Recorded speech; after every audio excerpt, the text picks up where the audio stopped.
to Therapy Chat with Phoenix Behavioral Health. I am Dr. Dawn Parks, and with me I have Christine DesLauriers, LICSW and addiction specialist. And today we are going to talk about a very popular, very common intervention that's frequently used, which is cognitive behavioral therapy, or CBT for short.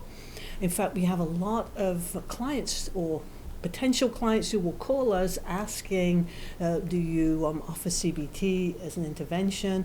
A lot of referrals asking for CBT. And oftentimes it's not, I think, quite understood exactly what it is. It is what we call an evidence-based practice, which means that it's a therapy that is being studied a lot in research, and it has been proven to be very effective in a lot of applications.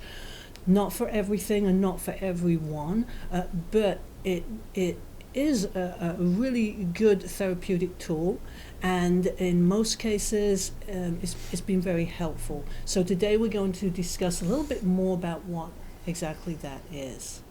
So, Christine, do you find that you use cognitive behavioral therapy frequently? Yes, I would say that's probably the main therapy that I practice, and I think it's particularly useful because it can be used for short and long-term therapy.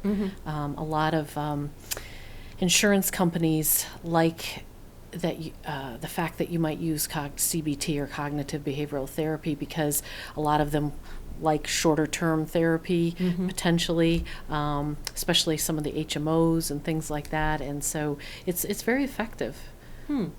So really, what CBT is focused on is looking at how we think about things, and the idea is that if we can shift or modify our thoughts about ourselves, another person, a situation, then that is going to have an impact on our feelings about that and our behaviors about that. So the cognitive, meaning the way we think, and how that affects our feelings, and our feelings affect our thoughts. They kind of affect each other, but ultimately what we're going to see is a behavior or an action. So if for example, we can look at a situation from a perspective that's very negative. For example, this is never going to work out. It's not even worth trying it. I'm going to fail. It's not going to work. The feeling that will follow is probably a feeling of low motivation, a little, not much hope. Thinking that it's not even worth it. Those kinds of feelings can even lead to more depressive feelings. And then the action could actually be an inaction where I don't do anything, right? Or I go into that situation kind of half-heartedly because I'm expecting the worst case results. So why don't we talk about some situations where we might use CBT? Well, I think a lot of times when really it can be used in a variety of situations, but I think a lot of times people will come in and they have sort of the worst case scenario predicted. You kind of alluded to that. We call it like the awfulizing. So might be about a relationship. It might be about, let's say they don't get communication from somebody that they're close to, and so they automatically go down sort of the train tracks of awfulizing that this person doesn't like them, this person doesn't want to be their friend, this person doesn't want to date them, when the reality is that might not be true at all. The person might have might be ill, the person might be out of town, the person might have some conflict and they just haven't been able to get a hold of you, and automatically in your head you're envisioning the worst case scenario. So a lot of what CBT does is sort of, first of all, asking people to look at the evidence. What is the evidence that worst case scenario is true? And oftentimes there really isn't a whole lot of evidence. Also, you reframe it, and you look at other possibilities. Could there be other scenarios that are contributing to the situation, other possibilities, and get people to sort of release a little bit of that anxiety and look at some of those other things. Right. And that can be really powerful. And when you were saying that, I was thinking of, as an example, someone with perhaps panic disorder, right? And they know they're going to have a panic attack. They're in a specific situation where they really feel that they're going to have a panic attack, and they're saying the running thought is, what's going to happen? I'm going to die. I'm not going to make it out of here, and all of this negativity that's following the panic attack. So in session, we would help that person to, as you said, reframe or restructure those thoughts. So, for example, they may say, I've had this before and it's really uncomfortable, but it's going to be okay. I may be able to do something else. I'm in the middle of the store and I'm feeling this panic attack's coming on. I'm just going to practice a little bit of deep breathing. I'm going to just stay calm and continue on with what I'm doing. Because a panic attack is, as we said in another episode, it is time limited, and the way you respond to it can determine whether it's a very short 1 or 2 minute attack, or whether it becomes this longer, more drawn out situation that seems to go on for perhaps 10-20 minutes. So that's just one instance where a person might really benefit from looking at that. I think also in this time of COVID, I think CBT can be, very helpful. I think people tend to, as you talked about, get panic attacks. I mean, people get very anxious and very panicky about the whole COVID situation, about exposures situations, and their mind goes to the worst case scenario completely, when really there may be a lot of other variables there that may never be as anxious as what they're sort of going down in their mind with. Yeah. And, it's really important to point out that when we're helping a client with this thought modification or restructuring, we're absolutely not in denial. We're not saying, I feel this way and I'm just going to pretend I feel okay. What we're trying to do is just question, like you said earlier, what is the evidence that when I go and give my presentation, I'm going to be a complete failure, right? Or that XYZ is going to happen. So it brings about a modification to the thought, which in turn is going to bring a modification to the emotion. So I may still be feeling anxious, or I may still be feeling angry, but feeling that emotion on a scale, let's use a 1 to 10 scale, 10 being the highest, if I'm having this really strong reaction at an 8 or 9, if I can modify the thought, I can bring the reaction down to a 4 or 5. It's still there, but it's much more manageable, and that's the idea. So we're being very realistic, and we're not denying the fact that we're feeling afraid or stressed or whatever it is. We're not denying it, but we're able to modify that. Yes, I always tell the client that even the most awfulizing scenario that they come up with, I tell them that it certainly is a possibility. I mean, their worst fear is it's possible that could happen, but how likely is it? Because there's a difference between is it possible and is it likely? Yeah, yes. So when we're working with the power of our thoughts, positive or negative, we talk a lot about automatic thoughts. And we call them automatic thoughts because they just come up so fast, sometimes out of the blue, and sometimes we're not even aware of the fact that we're thinking something. Sometimes you may be aware of how you're feeling before you're aware of how you're thinking about it. So, I felt great earlier on, and then I had a conversation with someone. I don't know why, but now I feel really depressed. But I'm not really sure what I was thinking. So to help a client become more mindful of that, we will often use what's called a thought record. Could be something that we just draw up by hand, just write up. It could be something like a graphic that we'll show you later. But we're looking at the trigger or the event. Let's say in this case it was a phone call, right? So that was the event.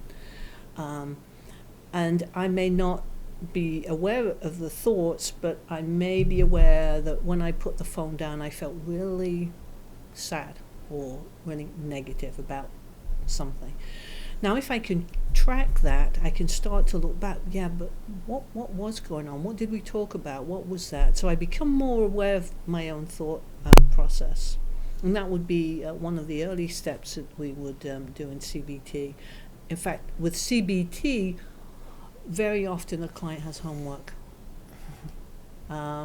because it's so important to apply what we talk about in session. So, intellectually, we can understand, the concept of CBT and how thinking can affect the feelings, can affect the behaviors, but it's very different from actually applying it in our own life. So often a client will have homework where they would start to keep this thought record, start to try different ways of looking at their thoughts, of responding to their thoughts, and also looking at their behaviors and modifying their behaviors a little bit.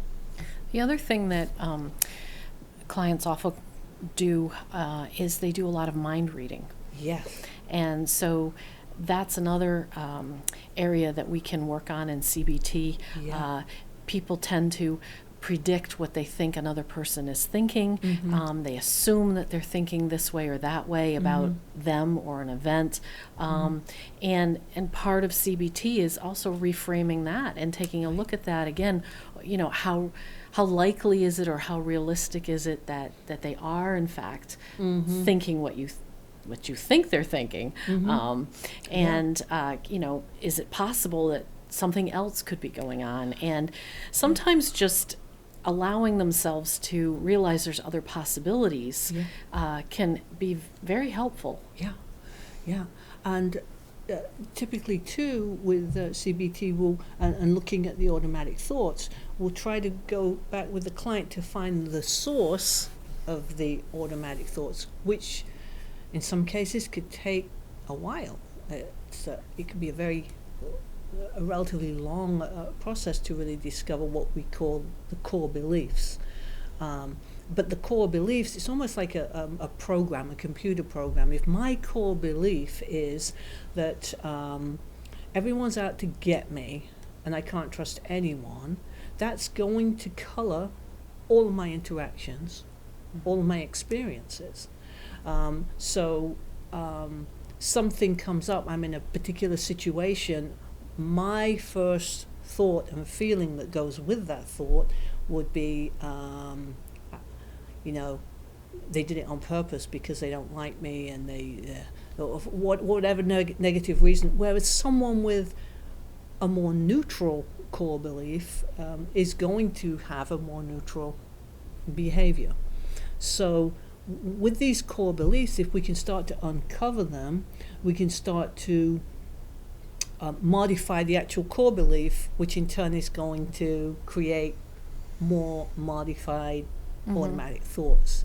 But the core beliefs often develop in childhood when a child doesn't have any life experience, has very little evidence. So You know, when I was coloring, and my mum and dad had a big argument. Oh, it has to be the fact that I was coloring, so I won't color anymore.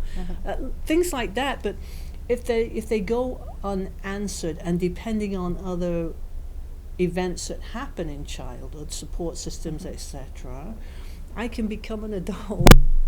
Not an adult who doesn't color, but I can become an adult who still has that kind of core belief that's happening somewhere deep down, that people don't like to be around me, or feelings of rejection. So those core beliefs can be based on actual events that happened way back, right? Real or imagined. So in therapy, we're trying to get to the root of that and start to modify those core systems too. Yes, those beliefs can be very entrenched because they're so long standing. And again, that is sometimes drawing a conclusion that isn't necessarily accurate. Yeah. But you've solidified it in your mind, and it's been sitting there for years and years and years, and you haven't been presented with any alternative evidence that's not the case at all, that wasn't true, or that there were other varying factors that went on. Oftentimes we respond to our thoughts as if our thoughts are absolutely true, because it has. But when we realize that we don't have to respond, and we do have an option, right, and that we may have had a pattern of responding. When X happens, I always respond like that, right? But I do have a choice of changing that response. So now I'm going to try and become a little bit more mindful and focused, hence, the homework, so I can practice that, so that when X does happen, I realize there are 2 or 3 other options. And so next time X happens, I'm going to try for option 2, which is actually going to break that cycle.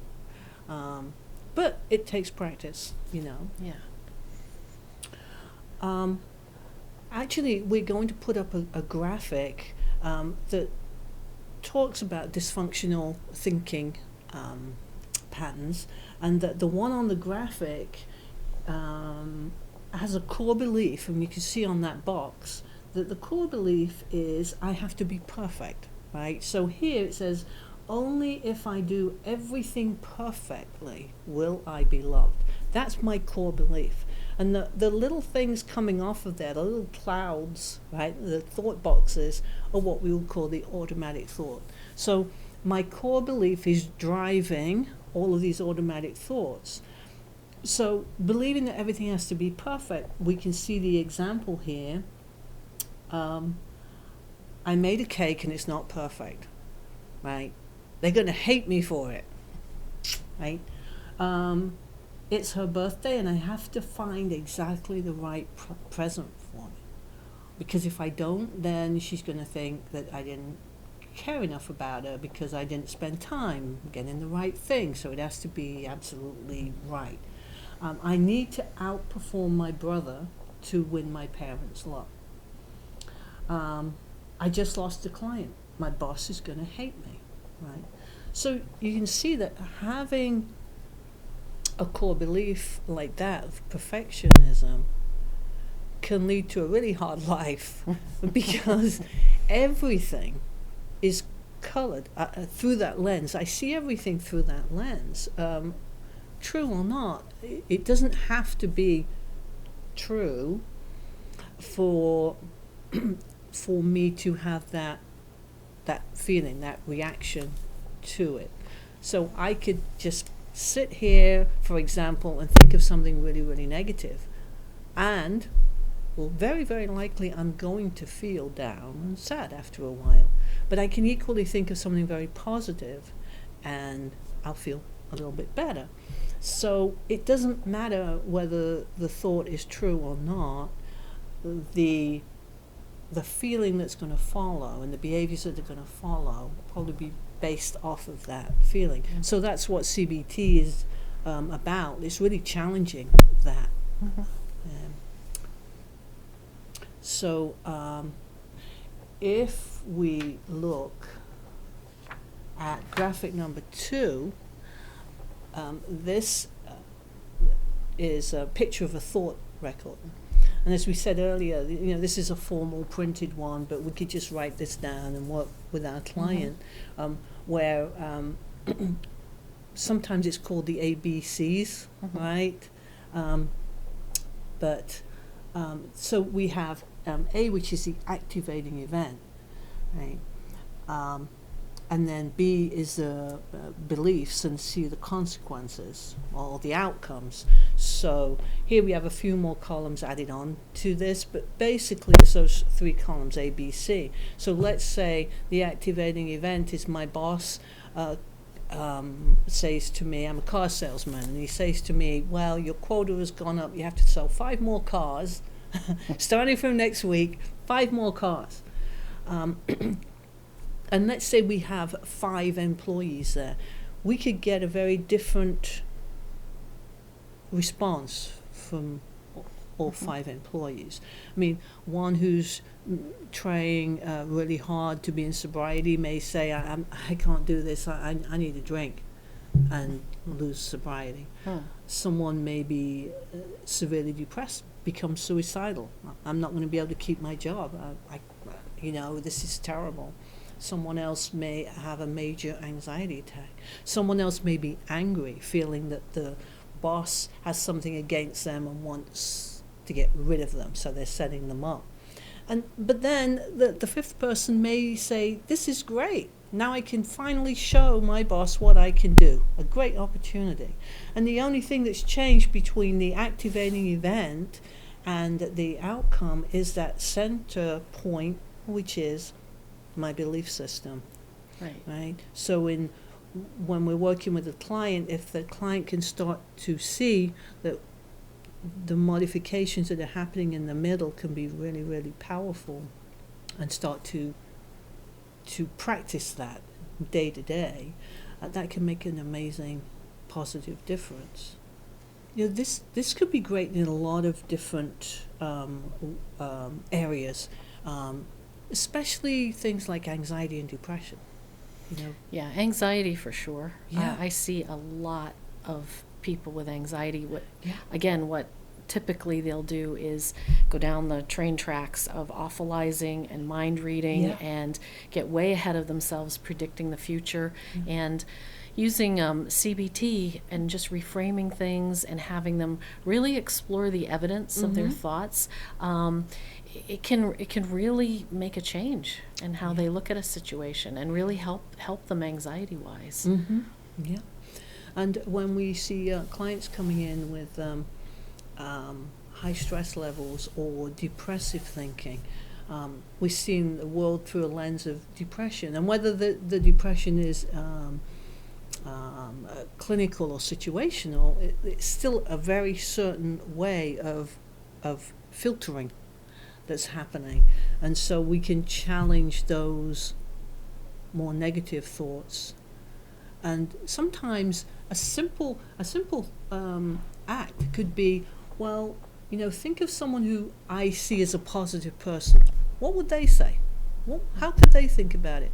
How could someone who is very positive, etc., how could they look at that information? Perhaps that's a response that I could try. And whether a person is on medication or not, just being able to develop a little bit more confidence in looking at how I think about things and how I manage those thoughts or address those thoughts. I may still need medication, but it's also possible that I may need a little less than I would normally need if I didn't have those skills. So again, a perfect example of working together with therapeutic interventions and medications. Right. Yeah. Do you ever do role playing? I have done some Yeah. role playing, yeah, Yeah. and that can be very effective too. Yeah.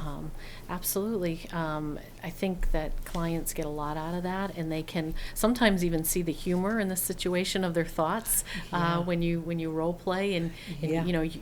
if I pretend that I'm even the client, or I'm even the other person, and Yeah. you can kind of have some laughs about it, and you can kind of take some of the anxiety and fear away from that. A lot of it is fear. It's predicting all these awful scenarios, and Yeah. and really and I mean, they're very real to the client, but again, I always ask, what's the evidence? Where's the evidence that that's really going to happen? Right. And a lot of times when you break it down into little pieces like that and you really examine it, if someone's afraid that they're going to fail at work, for example, on something, you say to them, well, what's the evidence that you've been failing? And generally, there's no evidence there. They haven't been failing. They've actually done okay. So if that's the case, then what's the chances that you're going to all of a sudden fail? Yeah. You're probably not. Maybe it won't be as perfect as you hope it'll be, but it doesn't mean that you're going to fail either. Besides the role acting, we'll sometimes look at the power. Actually, I think we often look at the power of positive affirmations.